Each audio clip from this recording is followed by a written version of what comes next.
Hello, this is Jane Goodall. Good morning to all of you attending this dynamic state forum.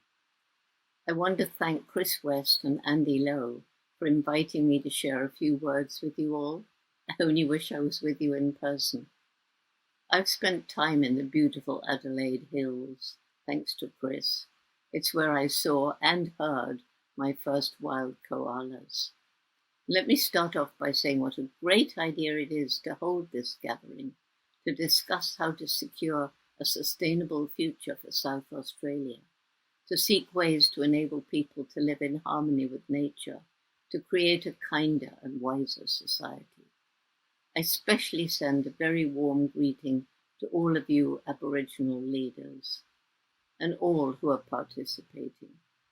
It's heartening to know that finally your voices are being heard as more people come to understand the extent to which we need the wisdom of people who've lived in harmony with nature for tens of thousands of years before Europeans arrived to colonize and settle in Australia and began the disrespect of the land and animals that has led to so much destruction and suffering.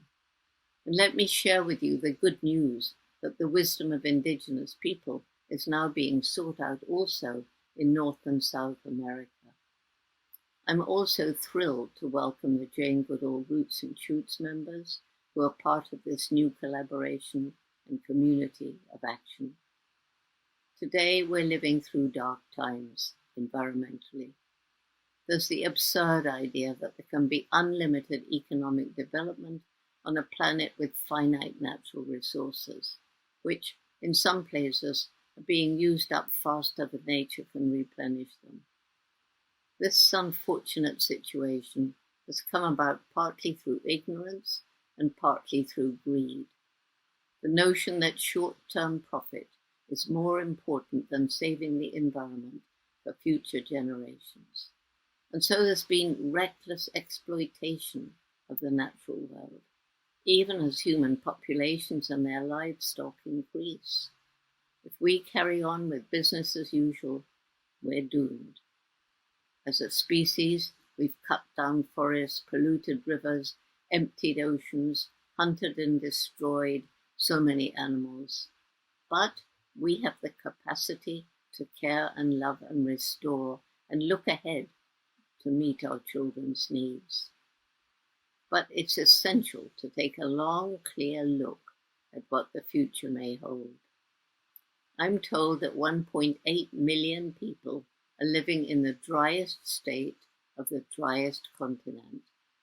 So it's fortunate that this forum includes such a diverse group of thinkers, scientists, artists, musicians, filmmakers, economists, business leaders, and students.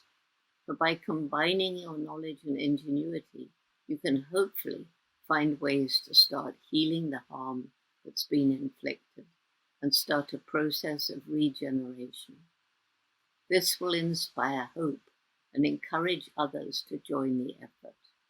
You have an exciting challenge, and hopefully the solutions proposed will lead to recommendations for the leaders and decision makers in South Australia. And that in turn will lead to remedial actions being implemented. And this may indeed be helpful for those seeking solutions to environmental problems in other parts of the world. I'm always being asked if I truly have hope that we can turn things around before it's too late. I'm not a dreamer of impossible dreams. We can do this if we have the know-how. But hope must not be passive. It requires that we get together and take action now. I see our species as at the mouth of a very long, dark tunnel. Right at the end is a star. No good sitting at the mouth of the tunnel and hoping the star will come to us. No, we must roll up our sleeves. We must crawl under, climb over, work our way around the obstacles between us and that star. Things like climate change, loss of biodiversity, poverty, and all the rest. The main difference between us and all other animals is the explosive development of our intellect.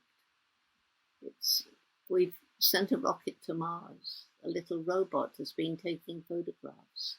So how bizarre that we're destroying our only home. There seems to be a disconnect between the clever head and the heart, love and compassion. And I truly believe that only if the two work in harmony can we attain our full human potential. And scientific brains are increasingly coming up with innovative technology that will enable us to live more sustainably on the planet, learning and acting on the ancient wisdom of the Aboriginals, and individuals thinking about how to reduce their impact on the environment. Then nature is amazingly resilient, and given time and perhaps help, can reclaim areas that we've destroyed. And there are dedicated groups working to save animals on the brink of extinction and giving them another chance. Perhaps my greatest reason for hope is our youth. All around the world, in 65 countries, Roots and Shoots members from kindergarten through university are working to make this a better planet for all living things. Finally, let's all remember that every day we, as individuals, make a difference. And millions of small ethical choices in what we eat, where, how we interact with people and animals, cumulatively can make a huge difference. I truly look forward to hearing about the discussions of this forum, what you come up with, and your plan for follow-up. Ideas aren't much use unless they're followed up and hopefully listened to and acted upon. So I wish you very fruitful discussions. And from the UK, I bid you bye.